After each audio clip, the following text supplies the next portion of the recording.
अस्सलाम वालेकुम dear cadets, I am your teacher Abdul Rahman from cadet college Fateh Jang. और आज आपके लिए मैं लेक्चर स्टार्ट करने से पहले बहुत ही इंपॉर्टेंट नोटिस लेकर आया हूँ, जिस नोटिस में मैंने दो मौजू पे बात करनी है। पहली चीज़ आपकी असाइनमेंट सबमिशन। डियर कैडेट्स, अगर आप गूगल क्लासरूम में एक्टिव हैं, लेक्चर सुनते हैं, असाइनमेंट लेते हैं और असाइनमेंट वापस सबमिट नहीं कराते, तो इसका मतलब आपको प्रेजेंट मार्क नहीं किया जाएगा, आपको एब्सेंट मार्क किया जाएगा। तो असाइनमेंट गूगल क्लासरूम में सबमिट कराना बहुत ज़रूरी है। अगर आपको उसका तरीका नहीं पता तो हर क्लासरूम में एक एक वीडियो अपलोड कर दी गई है ऑलरेडी, जिससे आप ये जान सकते हैं कि किस तरीके से आपने गूगल क्लासरूम के अंदर अपनी असाइनमेंट सबमिट करनी है। दूसरी चीज़, टेस्ट सीरीज़ का आगाज़। कैडेट कॉलेज की ये रवायत है कि जब भी एक चैप्टर कंप्लीट होता है या कंप्लीट होने से थोड़ा पहले टेस्ट लिया जाता है, तो उसी रवायत को बरकरार रखते हुए कैडेट कॉलेज की मैनेजमेंट ने यह फैसला किया है कि इस दफ़ा भी 13 मई 2020 से टेस्ट सीरीज़ का आगाज़ किया जाए। तो फिज़िक्स का पहला चैप्टर उस टेस्ट सीरीज़ में शामिल होगा।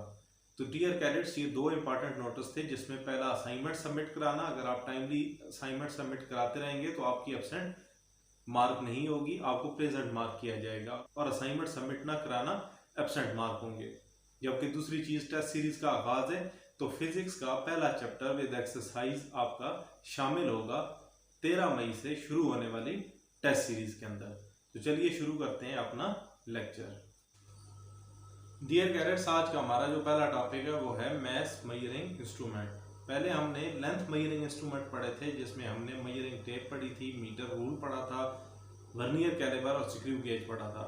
अब हम पढ़ने जा रहे हैं मैथ मेजरिंग इंस्ट्रूमेंट। किसी भी चीज़ का वजन मालूम करने के लिए हम जो इंस्ट्रूमेंट इस्तेमाल करते हैं, तो हमारे पास फिजिकल बैलेंस में तीन किस्म के बैलेंस होते हैं। एक हमारे पास बीम बैलेंस, एक लीवर और एक electronic balance.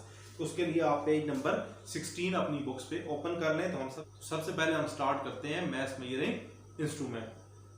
Quartz were used to measure grain in various part of the world. बर्तन इस्तेमाल होते थे, अगर कहीं भी कोई दाने या कोई छोटी चीज़ उसका हमने वजन करना होता था, मेजर करना होता था, पैमाइश करनी होती थी, तो उसके लिए however balance were also used by Greek and Romans.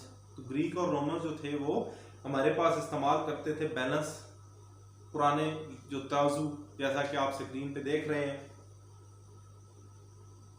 In a beam balance the unknown mass is placed in one pan. तो हमारे पास जो बीम बैलेंस होता है, उसके एक साइड पे आप वो वजन डालते हैं जो आपको मालूम नहीं होता, जिस चीज का आपने वजन मालूम करना होता है, unknown.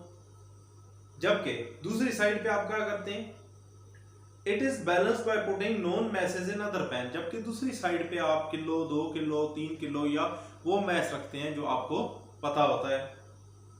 Today people use many type of mechanical and electronic balances. आजकल ये तराजू इस्तेमाल ज्यादा नहीं होते बीम बैलेंस, लेकिन बीम बैलेंस में एक साइड पे आप वजन डालते थे और दूसरी साइड पे वो चीज डालते थे जिसका वजन मालूम करना होता था।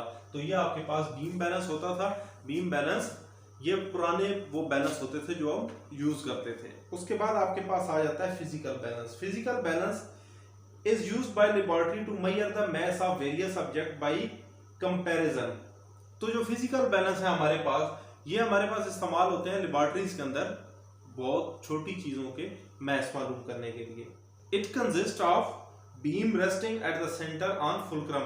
फुलक्रम आपके पास कोई भी स्ट्रेट खड़ी हुई चीज, तो एक बीम उसके ऊपर बिल्कुल मिडल में रेस्ट कर रहा होता है, जैसा कि आप साथ तस्वीर में देख रहे हैं।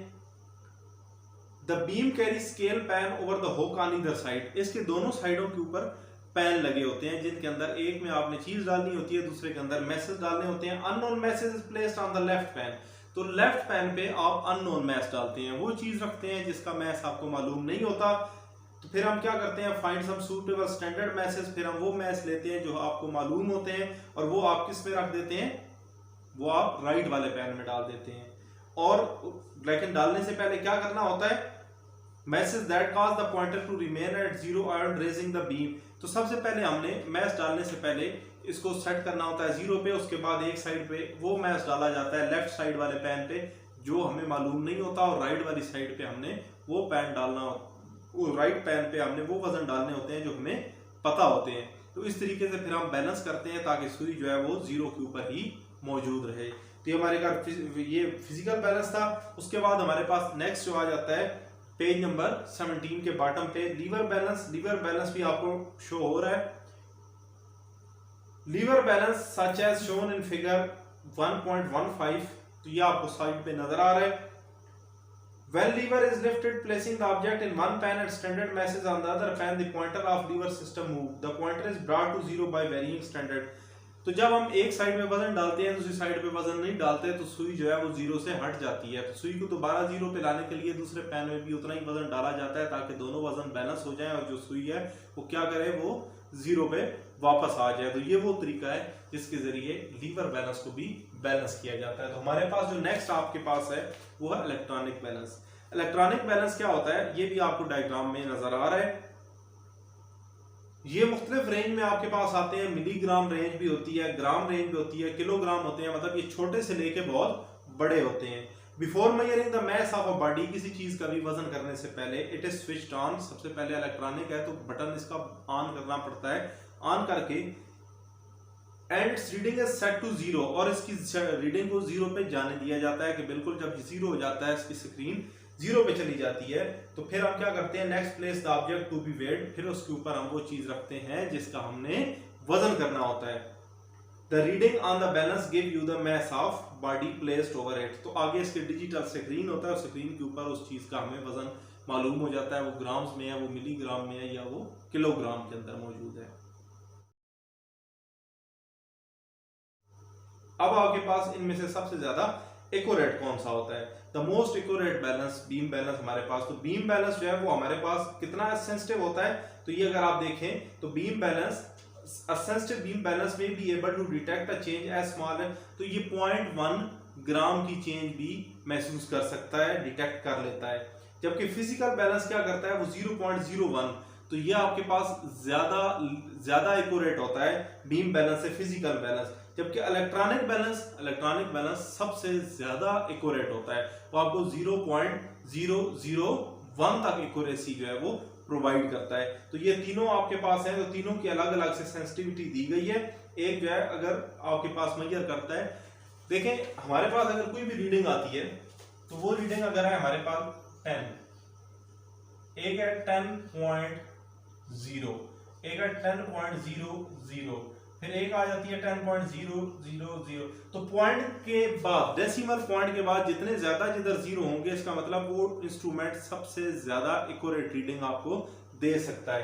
तो ये सबसे ज्यादा एक्यूरेट होगा, ये उससे थोड़ा कम होगा, ये उससे थोड़ा कम होगा और ये सबसे कम होगा। तो इसी तरह इलेक्ट्रॉनिक बैलेंस हमें क्या करता है, वो देता है 0.001, ये इलेक्ट्रॉनिक बैलेंस देता है। अब उसके बाद लीवर बैलेंस की बात करें तो आपके पास 0.01, हम बीम बैलेंस की बात करें तो वो सिर्फ 0.1।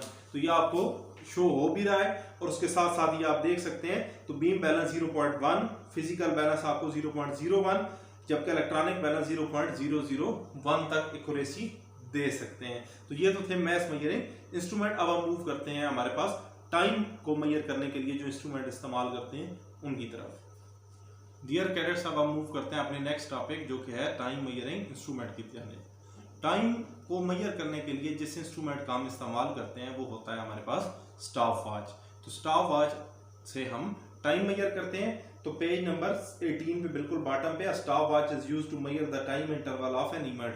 किसी भी इवेंट, किसी भी चीज का जब वक्त मेजर करना होता है, पैमाइश करनी होती है वक्त की, तो आप स्टॉप वॉच को इस्तेमाल करते हैं। There are 2 type of stop watch, 2 किस्म की स्टॉप वॉच होती है। पहली आपके पास मैकेनिकल और दूसरी स्टॉप वॉच आपके पास होती है डिजिटल।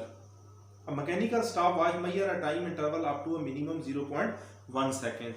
तो जो मैकेनिकल स्टॉप वॉच होती है ये हमारे पास टाइम को मेजर करती है 0.1 सेकेंड। इसका मतलब है ये सेकंड के 10वें हिस्से तक 0.1, 0.2, 0.3, 0.4 इस तरह सेकंड के 10वें हिस्से तक टाइम को एक्यूरेटली मेजर कर सकती है। जबकि डिजिटल स्टॉप वॉच की बात की जाए तो digital stop watch can measure the time interval up to 0.01 second.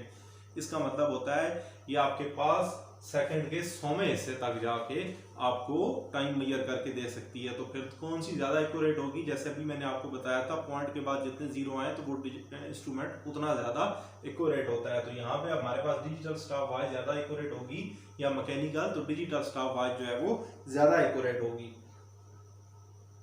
तो अब अगले पेज पे आपके पास 19 पे how to use a stopwatch. Stopwatch को आप कैसे इस्तेमाल करते हैं? तो स्टॉपवॉच को इस्तेमाल करने का ये तरीका है कि mechanical stopwatch has a knob that is used to wind the spring that power the watch. तो जो मैकेनिकल स्टॉपवॉच होती है उसको पहले चाबी लगानी पड़ती है, तो उसके नॉब को, बटन को घुमाना पड़ता है। It can also be used as a start stop and reset button. वही बटन जिससे चाबी दी जाती है वही बटन ही स्टार्ट करता है और वही टाइम को रोकने के लिए इस्तेमाल होता है, और वही जो है दोबारा से टाइम को रीसेट करने के लिए। अगर आपने टाइम नोट किया उसके बाद दोबारा टाइम नोट करना है तो आपको रीसेट करना पड़ता है और फिर जीरो से स्टार्ट लेना पड़ता है। तो एक ही नाब होती है, एक ही बटन होता है, वही वाइंड अप करता है, वही चाबी लगाता है, उसी से आप स्टार्ट करते हैं, उसी से स्टॉप करते हैं। पहली दफ़ा स्टार्ट हो जाएगा टाइम, दूसरी दफ़ा रुक जाएगा, तीसरी दफ़ा दबाएंगे उसी बटन को तो रीसेट हो जाएगा। The watch start when the knob is pressed once. एक दफ़ा आपने बटन दबा दिया तो ये बटन प्रेस किया तो स्टॉप वॉच चल पड़ी।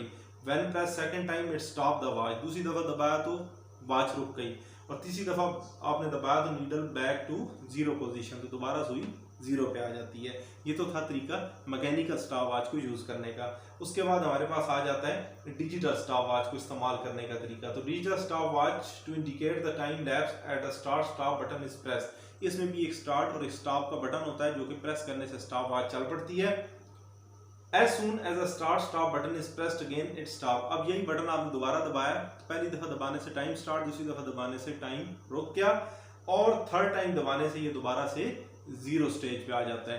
तो इसमें जो आपके पास इंपॉर्टेंट चीज़ है वो आपको पता होना चाहिए कि stop watch is used to measure the time interval of any event. Time measure करता है, और there are two types of stop watch, one is mechanical and other is digital. और दोनों के आपको फिर लीस्ट काउंट पता होने चाहिए। जो मैकेनिकल है उसका 0.1 वो सेकंड के 10 में से तक, ये 0.1 कैसे आता है 1 डिवाइड बाय 10, और यहाँ पे 1 डिवाइड बाय 100 करेंगे तो मतलब वो आपको सेकंड के 10 में से तक, और ये वाली स्टॉप वॉच जो है आपको सेकंड के 100 में से तक टाइम मेजर करके दे सकती है। डियर कैडेट्स, अब हम चलते हैं अपने होमवर्क की जानिब। तो होमवर्क के लिए आपको एक अलग वीडियो जिसके अंदर मुख्तलिफ क्वेश्चन आपको दिए गए और उन क्वेश्चन को सॉल्व करने के लिए जो हेल्पिंग मटेरियल है वो भी साथ ही असाइनमेंट के मौजूद है, और उसको यूज़ करते हुए, उसकी मदद लेते हुए आप उन क्वेश्चंस को सॉल्व कर सकते हैं। तो आज का लेक्चर बस इतना ही। अब आप मूव कर सकते हैं दूसरी वीडियो की जानिब जो कि असाइनमेंट के साथ आपको गिवन है, जिसके अंदर आपको असाइनमेंट के मुख्तलिफ क्वेश्चन दे दिए गए, जिसमें ये क्वेश्चन है कि फिजिकल बैलेंस क्या होता है, इलेक्ट्रॉनिक बैलेंस क्या होता है, दोनों में डिफरेंस क्या है। उसके अलावा बैलेंसिंग स्क्रू जो लगे होते हैं फिजिकल बैलेंस के अंदर, उनका क्या काम होता है। और उसके अलावा हमारे पास जो हमने पढ़ा कि स्टॉप वॉच क्या होती है, स्टॉप वॉच की कितनी टाइप्स हैं, उन दोनों के लीस्ट काउंट क्या हैं। तो इस किस्म के क्वेश्चन मौजूद हैं। तो वो क्वेश्चन जो अभी हम पढ़ चुके हैं वही सिंपल क्वेश्चन, उनके आंसर भी वहाँ पे मौजूद हैं, वहाँ से आप हेल्प ले सकते हैं। और वहाँ पे जो क्वेश्चन है वो मैं प्रॉपर एक्सप्लेन कर देता हूँ। तो बस आज के लिए इतना ही। तो मिलते हैं नेक्स्ट लेक्चर के साथ। अल्लाह हाफिज़।